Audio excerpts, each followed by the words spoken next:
नमस्कार। अमेरिका के राष्ट्रपति बनने के बाद डोनाल्ड ट्रंप एक के बाद एक बड़े फैसले कर रहे हैं। उन्होंने जो सबसे महत्वपूर्ण फैसला किया वो ये है कि अमेरिका में अवैध तरीके से रह रहे अप्रवासियों को उनके ही देश में वापस भेजने का फैसला किया। और ब्लूमबर्ग की एक रिपोर्ट कहती है कि अमेरिका में लगभग 18,000 ऐसे भारतीय हैं जो अवैध प्रवासी के तौर पर उनकी पहचान की गई है। कहने का मतलब है कि इसका असर भारतीयों पर भी पड़ रहा है और अमेरिका ने स्पष्ट तौर पे भारत सरकार से बात कर ली है कि वो उनको वापस बुला ले और भारत ने उस पर अपनी सहमति भी जता दी है। मेरा यह कहना है कि भारत सरकार को जो डोनाल्ड ट्रंप की अमेरिका फर्स्ट की नीति है उससे सबक लेने की आवश्यकता है।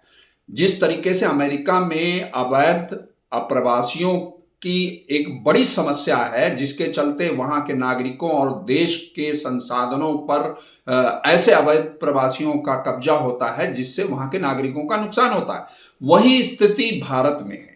भारत में अवैध अप्रवासियों की एग्जैक्ट संख्या कितनी है यह बता पाना बहुत मुश्किल है, लेकिन एक अनुमान के आधार पर लगभग 2 करोड़ अवैध अप्रवासी भारत में रहते हैं। मेरा कहना है कि भारत को भी ये इनिशिएटिव लेना चाहिए और ऐसे अवैध अप्रवासियों को वापस उनके देश में भेजना चाहिए। लेकिन उनको क्यों वापस भेजना चाहिए, उससे क्या फर्क पड़ेगा और ऐसा करने की क्या आवश्यकता है, या ऐसे अवैध अप्रवासियों के भारत में रहने के चलते किस तरीके से देश के नागरिकों का और देश का और समाज का नुकसान होता है, उस पर मैं वीडियो के इस अंक में बात करूंगा। लेकिन आपसे एक अनुरोध करना चाहूंगा कि अगर आपको ये वीडियो पसंद आता है और अभी तक आपने इस चैनल को सब्सक्राइब नहीं किया है तो कृपया चैनल को सब्सक्राइब करें, वीडियो को लाइक करें, शेयर करें और कमेंट करना बिल्कुल ना भूलें। जी, वापस मैं आता हूं उसी मुद्दे पे कि आखिरकार जो अवैध अप्रवासियों का जो समस्या है वो किस तरीके से भारत को हमेशा परेशान करती रहती है। तो अवैध अप्रवासी है कौन? देखिए, जो विभिन्न देशों से लोग आते हैं हमारे देश में और जिनके पास वैलिड डॉक्यूमेंट्स नहीं होते। वैलिड डॉक्यूमेंट से मतलब उनके पास पासपोर्ट नहीं है, वीजा नहीं है, या यहां पर यदि काम करने के लिए आते हैं तो काम करने का परमिट नहीं है। ऐसे डॉक्यूमेंट्स जिन लोगों के नहीं होते और देश के अव्रजन कानूनों का उल्लंघन कर हमारे देश में आते हैं या रहते हैं, ऐसे लोगों को अवैध अप्रवासी माना जाता है। भारत हम अच्छी तरीके से जानते हैं कि भारत की जो सीमाएं हैं लगभग 7 देशों से मिलती हैं और 1500 से अधिक किलोमीटर से जो जमीन के स्तर पर उसकी सीमाएं जुड़ी हुई हैं। और इसके चलते जो सीमा से जो जमीन के माध्यम से और यहां तक कि जो समुद्री सीमा है, जहां पर सागर है, वहां से भी अवैध तरीके से इन देशों से लोग अलग अलग कारणों से आते हैं और हमारे देश में बस जाते हैं। कई ऐसे राज्य हैं जहां पर यह समस्या लगातार बढ़ रही है और मैं उसकी भी चर्चा करूंगा। वो कौन कौन से प्रदेश हैं जहां पर। तो सबसे पहले मैं ये बात करना चाहूंगा कि ऐसे कौन कौन से कारण हैं जिसके चलते ऐसे अप्रवासी भारत में आते हैं और रहते हैं। तो सबसे प्रमुख जो कारण है वो ये है कि देखिए, हमारी जो सीमा है, जैसा कि मैंने बताया कि विभिन्न देशों से जुड़ी हुई है, तो इसमें कई कारण हैं, आर्थिक, सामाजिक, सांस्कृतिक, जिनके चलते जो लोग हैं हमारे देश में दूसरे देशों से आते हैं। देखिए, हमने देखा कि म्यांमार, बांग्लादेश में अभी भी स्थिति सामान्य नहीं है। वहां पर जब से तख्ता पलट हुआ है और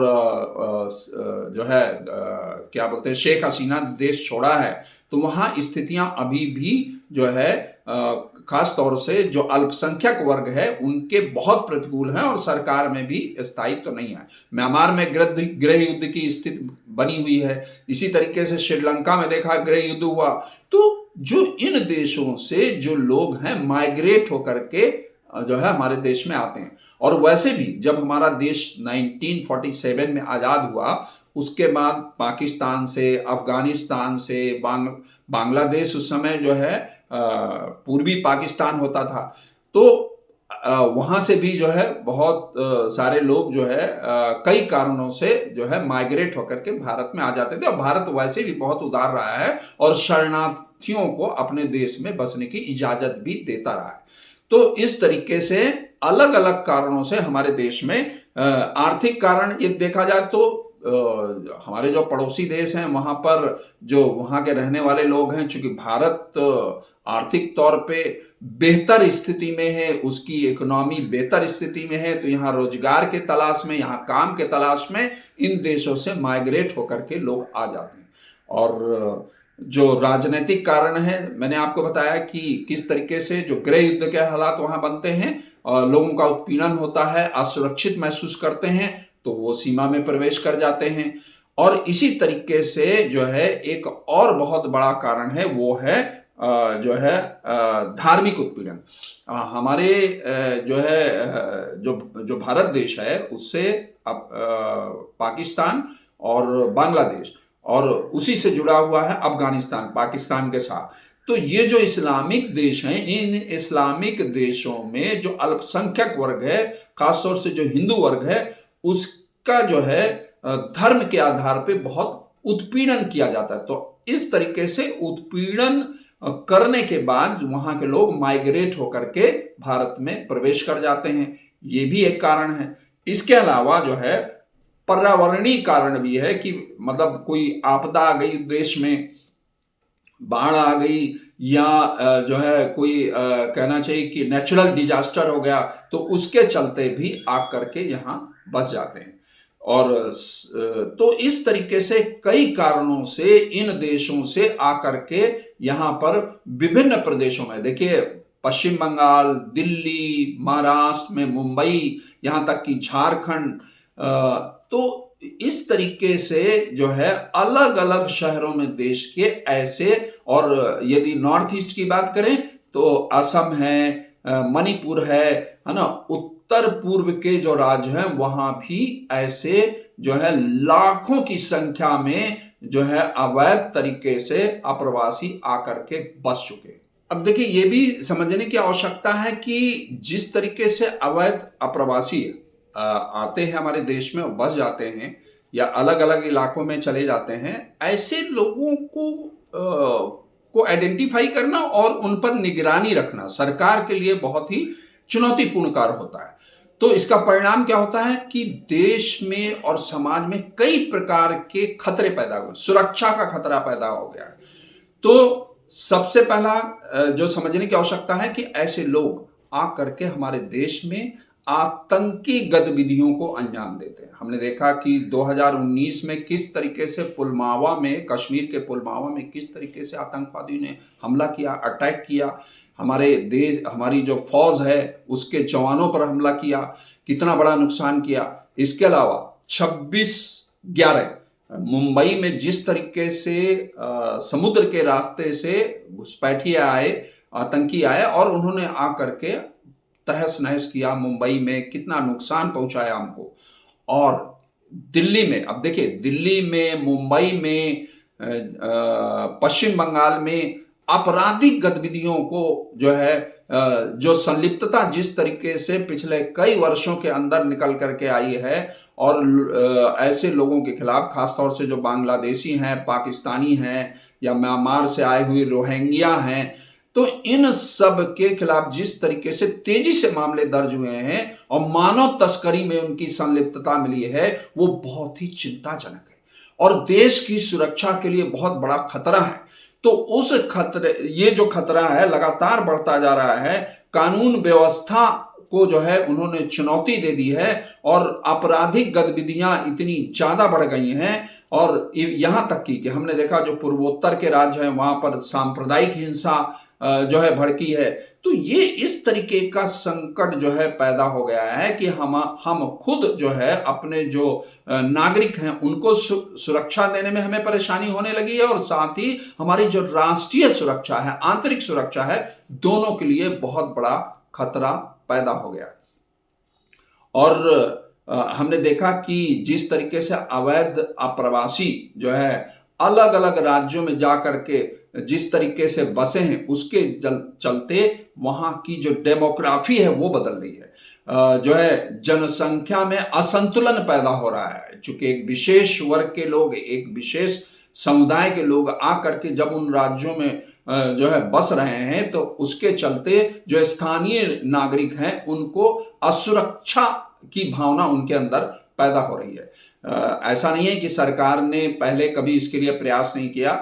जो सरकार है उसने इसके लिए एनआरसी और यहाँ तक कि सीएए जो नागरिकता संशोधन जो है कानून बनाया, उसके तहत ये संकल्प लिया कि जो अवैध तरीके से देश में अप्रवासी रह रहे हैं उनको जो है वापस भेजा जाएगा, और जो है जो एक नेशनल रजिस्टर है उसमें जो नागरिक हैं, यहाँ के मूल नागरिक हैं, उनको दर्ज किया जाएगा, और जो लोग अवैध तरीके से यहाँ रह रहे हैं उनको वापस भेजा जाएगा। लेकिन वास्तविकता तो यह है कि राजनीतिक कारणों से इस पर बहुत ज्यादा सरकारों ने जोर नहीं दिया। लेकिन इस बार जो एनडीए की सरकार तीसरी बार चुन के आई है, उसने ये कहा है कि वो मतलब एनआरसी और सीएए को सख्ती से लागू करेगी। तो मेरा यही कहना है कि अमेरिका फर्स्ट जो नीति है जो डोनाल्ड ट्रंप की, उससे भारत को भी सबक लेना चाहिए और इस मामले में पूरी सख्ती के साथ निपटा जाना चाहिए, क्योंकि जिस तरीके से अवैध आप्रवासी हर राज्य में जाकर बस गए हैं, उससे जो है आंतरिक सुरक्षा, जिस तरीके से आंतरिक सुरक्षा को खतरा पैदा हो गया है, उसको रोकना बहुत आवश्यक है। अन्यथा आने वाले समय में जो है हमें और बड़ी चुनौतियों से जूझना पड़ेगा। मुझे लगता है कि सरकार ने जिस तरीके से अपने घोषणा पत्र में कहा और चुनाव जीतने के बाद केंद्र की एनडीए सरकार ने कहा कि हम इसे लागू करेंगे, उम्मीद करते हैं कि जो है ये मुद्दा जोर शोर से उठेगा और सख्ती के साथ इसे लागू किया जाएगा। आज के लिए बस इतना है, फिर मिलते हैं एक नए मुद्दे के साथ।